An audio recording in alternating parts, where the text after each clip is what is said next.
अशाच ताज्या व महत्त्वाच्या घडामोडी जाणून घेण्यासाठी आमच्या महाराष्ट्र समाचार न्यूज चॅनलला लाईक, सबस्क्राईब व शेअर करा। मनोजदादा जरांगे पाटील यांच्याबद्दल आम्हाला आदर, गैरसमज दूर करून वस्तुस्थितीची खात्री करावी। डॉक्टर संजयराव तायडे पाटील, मराठा आरक्षण आंदोलनाचे नेते। मनोजदादा जरांगे पाटील यांचा आम्ही नेहमीच आदर केला असून मराठा समाजाला दिशा देणारे ते मोठे नेतृत्व आहेत। मात्र कोणाकडूनही मिळालेल्या अपुऱ्या अथवा चुकीच्या माहितीच्या आधारे गैरसमज करून घेण्याऐवजी संबंधित घटनेची वस्तुस्थिती जाणून घ्यावी, असे आवाहन महाराष्ट्र राज्य शिक्षक व शिक्षकेतर सेनेचे राज्य उपाध्यक्ष डॉक्टर संजयराव तायडे पाटील यांनी केले आहे। डॉक्टर तायडे पाटील यांनी प्रसिद्धीस दिलेल्या निवेदनात म्हटले की ज्या बैठकीबाबत माननीय नामदार एकनाथराव शिंदे यांच्या सांगण्यावरून मनोजदादा जरांगे पाटील यांच्या विरोधात बैठक घेण्यात आल्याचा आरोप करण्यात आला, त्या बैठकीचा एकनाथराव शिंदे यांच्याशी कोणताही संबंध नव्हता।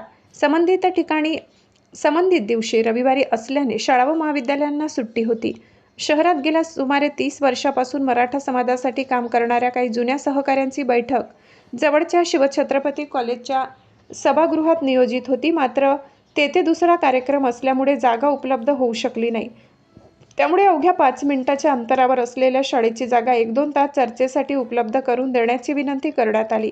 बैठकीतील अनेक जण संबंधित शाळेतील विद्यार्थ्यांचे पालक असल्यामुळे त्यांची विनंती मान्य करण्यात आली। यामागे कोणताही राजकीय हेतू किंवा मनोजदादा जरांगे पाटील यांच्या विरोधातील भूमिका नव्हती, असे त्यांनी स्पष्ट केले। या संपूर्ण घटनाक्रमात एकनाथराव शिंदे साहेबांचा संबंध कुठेही येत नाही, त्यामुळे दादांनी कोणत्याही माहितीची शहानिशा करूनच त्यावर विश्वास ठेवावा, असे डॉक्टर तायडे पाटील यांनी म्हटले। डॉक्टर पाटील, कशावर काय म्हणणं आहे तुमचे आम्हाला सांगा। मी डॉक्टर संजयराव तायडे पाटील, महाराष्ट्र प्रदेश उपाध्यक्ष, महाराष्ट्र राज्य शिक्षक व शिक्षकेतर सेना।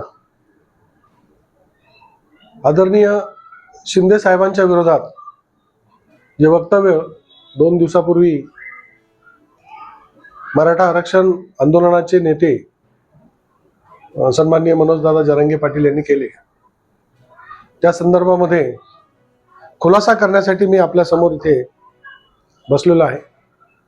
आदरणीय मनोजदादा जरांगे यांचा आम्ही नेहमी आदर करत आलो। ते मराठा समाजाचे एक उत्तुंग नेतृत्व आहे, परंतु आदरणीय माननीय नामदार शिंदे साहेबांच्या विरोधात बोलताना त्यांनी थोडासा अभ्यास करणं अपेक्षित होतं। खरं तर ज्या कारणास्तव त्यांनी आरोप केले शिंदे साहेबांवर, तिथे शिंदे साहेबांचा दुरान्वयी कुठलाही संबंध नाही। ज्या दिवशी ती मीटिंग झाली त्याला 1 महिना होऊन गेला। 1 महिन्यापूर्वी यंत्रीच्या शिवछत्रपती कॉलेजमध्ये ती मीटिंग होती आणि गेल्या 25 वर्षापासून मराठा चळवळीमध्ये काम करत असलेले आमचे जुने सहकारी हे सगळे त्या मीटिंगमध्ये होते। ती मीटिंग कधीही जरांगे पाटलांच्या विरोधात नव्हती। ती मीटिंग फक्त आपल्याला आरक्षण कुठल्या मार्गाने मिळू शकतं त्या संदर्भात चर्चा करण्यासाठी ते घेणार होते, अशी कल्पना आयोजकांनी दिली।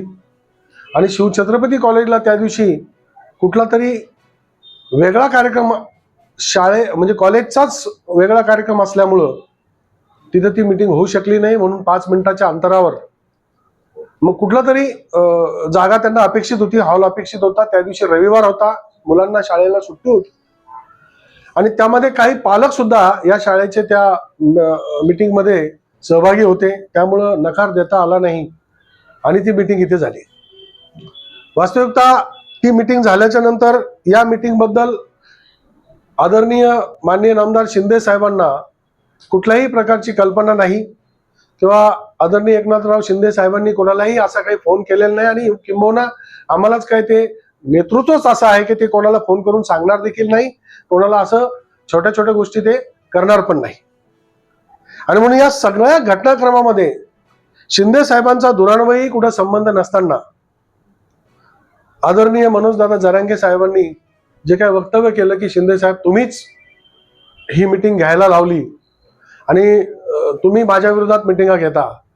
दादा, आम्ही तुमचा फार आदर करतो, माझे हात जोडून कळकळीची विनंती आहे, दादा थोडा अभ्यास करा आणि ज्या लोकांनी तुम्हाला ही चुकीची माहिती दिली त्या लोकांची शहानिशा करा।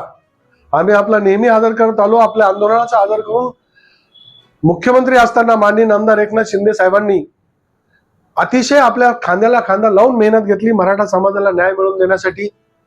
मराठा समाजाला न्याय मिळवून देण्यासाठी, शैक्षणिक व आर्थिक मागासलेपणा सिद्ध करण्यासाठी महाराष्ट्र राज्य मागास आयोगामार्फत सुनील सुकरे यांच्या आयोगाच्या माध्यमातून मोठ्या व्यापक प्रमाणामध्ये समाजामध्ये सादर केलेला अहवाल जो आहे तो शिंदे साहेबांनी स्वीकारला आणि 20 फेब्रुवारी 2024 रोजी आदरणीय शिंदे साहेबांनी आतापर्यंत कधीही नव्हती गोष्ट घडली म्हणजे एक विशेष अधिवेशन बोलवलं आणि त्या विशेष अधिवेशनामध्ये कायद्याच्या चौकटीत टिकणारं 10% आरक्षण मराठा समाजाला दिलं आणि हे 10% आरक्षण दोन्ही सभागृहामध्ये एकमताने शिंदे साहेबांनी मंजूर करून घेतलं.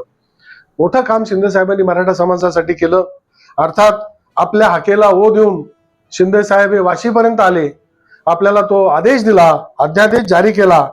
त्याचप्रमाणे मराठा समाजातील पात्र व्यक्तींना कुणबी जात प्रमाणपत्र मिळण्याच्या प्रक्रियेतल्या अडचणी दूर व्हाव्यात म्हणून न्यायमूर्ती संदीप शिंदे यांची समिती स्थापन केली आणि व्यापक प्रमाणामध्ये त्या काळामध्ये निजामकालीन असतील, शैक्षणिक, जुन्या महसुली अशा प्रकारच्या सगळ्या नोंदी या काढण्याचं काम माननीय एकनाथराव शिंदे साहेबांनी केलं.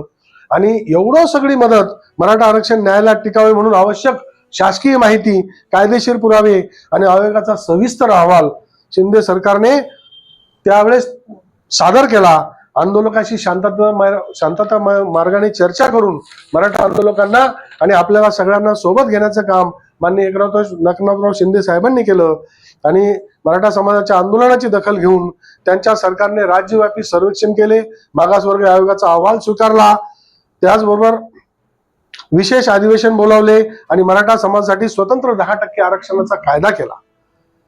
कुणबी नोंदी शोधण्यासाठी स्वतंत्र समिती स्थापन करून प्रमाणपत्र वितरणाची प्रक्रियाही गतिमान केली.